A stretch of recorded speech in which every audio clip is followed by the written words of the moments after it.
materi pertama terkait pemulihan dari kerusakan reputasi. Pada dasarnya, krisis yang terjadi merupakan tantangan besar bagi perusahaan untuk dapat mengendalikannya dengan baik sehingga bisa mengembalikan reputasinya.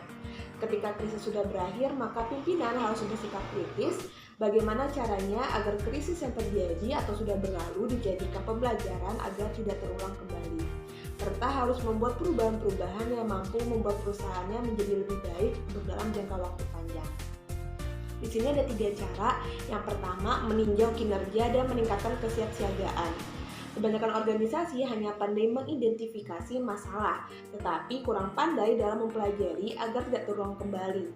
Maka dari itu, solusi terbaik adalah melakukan post-crisis review. Di sini ada 3 yang perlu ditinjau, yaitu ada peninjauan kinerja, peninjauan eksternal, dan peninjauan tim manajemen krisis. Cara kedua yaitu ada membangun kembali kepercayaan dan reputasi.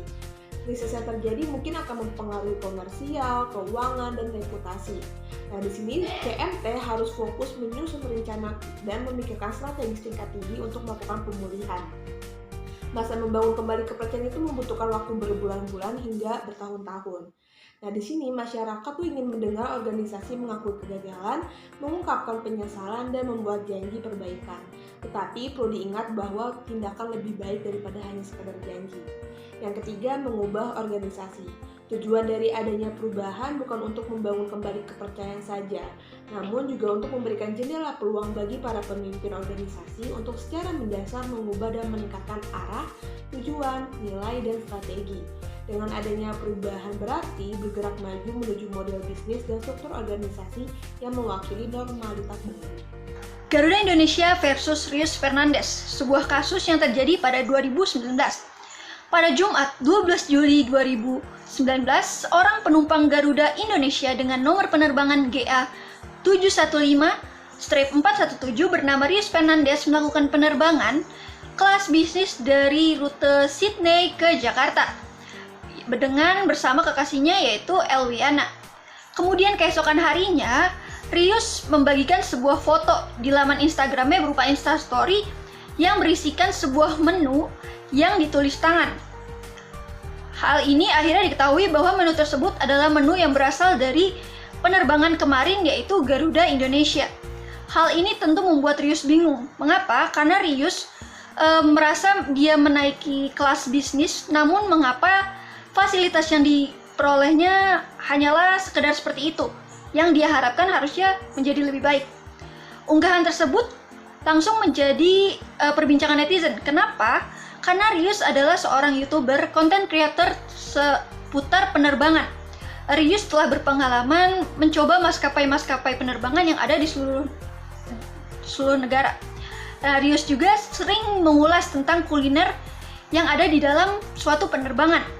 Nah, kemudian perbincangan netizen ini diperparah dengan fakta bahwa pihak Garuda Indonesia melalui Sekarga menuntut Rius Fernandes ini dengan tuntutan terkait pencemaran nama baik maupun UU ITE. Hal ini sontak menjadi perbincangan besar di netizen. Netizen beranggapan bahwa Garuda ini merupakan sebuah institusi maskapai penerbangan yang terkesan anti kritik. Seperti itu. Kemudian juga hal ini diperparah ketika laporannya telah masuk ke polisi. Pihak Garuda mengeluarkan peraturan di mana setiap penumpang dilarang untuk mengambil atau mendokumentasikan penerbangannya selama di dalam kabin. Hal ini sontak semakin memperkuat stigma publik terkait citra Garuda Indonesia yang dicap sebagai anti kritik. Namun kasus ini akhirnya berakhir dengan secara damai dengan disaksikan oleh para media, di mana terjadi kesepakatan dari pihak Garuda maupun Rius Fernandes sehingga kasus ini tidak berlanjut lagi. Kemudian akan dibahas oleh teman saya lainnya. Masuk ke bab 2, pembahasan. Kali ini kita akan membahas mengenai kaitan kasus dengan materi yang telah disampaikan. Meninjau kinerja dan meningkatkan kesiapsiagaan. Nah, perusahaan hanya memiliki waktu yang singkat untuk menangani sebuah krisis. Namun kesalahan yang sering terjadi adalah beberapa perusahaan hanya fokus pada identifikasi masalah, namun tidak mempelajari bagaimana hal tersebut tidak diulang kembali. Sebuah solusi yang tepat untuk menghindari agar tidak terjadi kesalahan yang sama dengan melakukan post-crisis review atau peninjauan pasca krisis. Peninjauan pasca krisis membutuhkan data yang sangat spesifik dan realistis melalui sebuah proses wawancara atau responden. Setelah itu dibuat dalam bentuk laporan sebagai rekomendasi untuk perbaikan. Kan sebuah krisis, Garuda Indonesia melakukan peninjauan singkat dengan mengambil keputusan untuk melaporkan pihak YouTuber ke kepolisian. Nah, keputusan ini juga didukung oleh Serikat Karyawan Garuda Indonesia atau Sekarga karena sudah dianggap melakukan pencemaran nama baik. Selain itu, Garuda Indonesia juga membuat larangan untuk tidak mendokumentasikan segala aktivitas di dalam pesawat melalui surat edaran.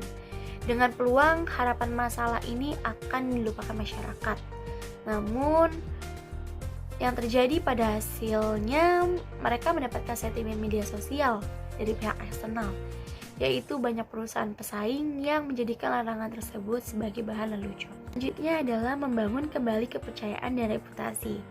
Tim manajemen krisis berfokus kepada perencanaan strategi pemulihan krisis dengan cara membangun kembali kepercayaan dan reputasi. Komunikasi dalam pemulihan kasus harus didasarkan pada substansi. Salah satunya dengan mengakui kesalahan dan membuat janji perbaikan seperti melakukan press release. Bagian terpenting dalam organisasi yang terlibat krisis adalah pembuktian bahwa kinerja lebih baik lagi daripada sebelumnya. Tindakan pelaporan yang membuat surat edaran mengenai larangan dalam mendokumentasikan aktivitas di pesawat menuai kecaman dari berbagai pihak. Beberapa tokoh seperti pengamat penerbangan, Jerry Sujatman, yang menanggapi bahwa tindakan tersebut mengarah kepada nilai blunder dalam pengambilan keputusan, dan SafeNet.id yang mendesak Kominfo untuk mempertimbangkan Undang-Undang ITE karena semakin mempersulit kebebasan berpendapat dengan membuat analisis kasus Garuda versus YouTuber. Kemudian Garuda Indonesia melakukan perdamaian pada saat press release dengan YouTuber di depan media massa. Serikat Karyawan Garuda Indonesia juga mencabut laporan yang sudah berada di kepolisian. Selain itu, pihak Garuda Indonesia juga membuat surat edaran mengenai keterbukaan mereka akan kritik dari penumpang dan kembali memperbolehkan dokumentasi aktivitas di dalam pesawat. Tidaklah sulit bagi Garuda Indonesia untuk mengembalikan reputasi karena Garuda Indonesia sudah memiliki kekuatan yang menjadi top branding masyarakat Indonesia. Dalam hal keamanan dan kenyamanan, Garuda Indonesia masih ada di hati masyarakat, sehingga itu menjadi sebuah peluang untuk lebih meningkatkan kualitas. Selanjutnya adalah mengubah organisasi. Tujuan dari adanya perubahan organisasi baik secara struktur maupun kebijakan bukan untuk membangun kembali kepercayaan saja, namun juga memberikan jendela peluang bagi para pemimpin organisasi untuk secara mendasar mengubah dan meningkatkan arah tujuan, nilai, dan strategi. Dengan adanya perubahan berarti bergerak maju menuju model bisnis yang baru dan struktur organisasi yang mewakili normalitas baru. Kelemahan dari tindakan yang dilakukan oleh Garuda Indonesia membuat ancaman terjadi dari sudut media sosial. Kritis ini membuka permasalahan baru, yaitu tentang permasalahan pribadi staf, serta melakukan perubahan anggota organisasi untuk memperbaiki citra dan memperbaiki kualitas. Selanjutnya adalah perspektif penulis, yaitu membahas sudut pandang kami mengenai kasus ini. Respon krisis yang baik menegaskan kembali kepercayaan pada perusahaan. Garuda Indonesia ketika menghadapi permasalahan dengan YouTuber terkait fasilitas kurang dalam respon permasalahan, sehingga menyebabkan kurangnya kepercayaan dan menurunnya reputasi. Tanpa adanya krisis sudah cukup membuat masyarakat percaya akan kualitas Garuda Indonesia. Namun dengan adanya krisis justru menjatuhkan perusahaan. Komunikasi sebagai kunci dalam permasalahan tidak dipertimbangkan dengan baik oleh pihak yang bermasalah. Keputusan Garuda Indonesia yang melaporkan YouTuber sebagai penumpang adalah bentuk dari manajemen krisis yang salah langkah dan terlalu gegabah. Seharusnya Garuda Indonesia bisa menerima masukan dari penumpang yang digunakan untuk meningkatkan kualitas pelayanan. Sekarang kita beralih ke kesimpulan. Nah, kehadiran krisis ini dalam suatu organisasi tentu memiliki suatu dampak, terutama bagi reputasi maupun citra dari perusahaan tersebut. Nah, dalam kasus Garuda versus YouTuber Rius Fernandes ini, dampak yang paling terkena adalah reputasi Garuda sebagai maskapai penerbangan dan juga citra Garuda itu sendiri. Nah, hasil reputasi yang diperoleh dari Garuda Indonesia ini akibat dari kasus ini ialah hasil yang negatif. Dilihat dari respon netizen ataupun usaha pesaingnya yang mencoba menggunakan kasus ini sebagai bahan lelucon. Nah, dalam menangani krisis ini, Garuda Indonesia terlihat masihlah kurang perencanaan strategis yang baik. Terlihat bagaimana caranya Garuda dalam menyikapi kejadian-kejadian yang terjadi, seperti tergesa-gesa dan kurang koordinasi. Pemulihan kepercayaan terhadap maskapai Garuda Indonesia ini membutuhkan waktu yang sangat panjang, yaitu sekitar 6 bulan, dengan memberikan klarifikasi yang sebenarnya maupun melakukan inisiatif, serta juga melakukan endorse kepada influencer dan bekerja sama dengan para konten kreator agar membuat konten ulasan terkait maskapai Garuda Indonesia itu sendiri. Itu dia presentasi kami kali ini. Kurang lebihnya mohon maaf. Assalamualaikum warahmatullahi wabarakatuh.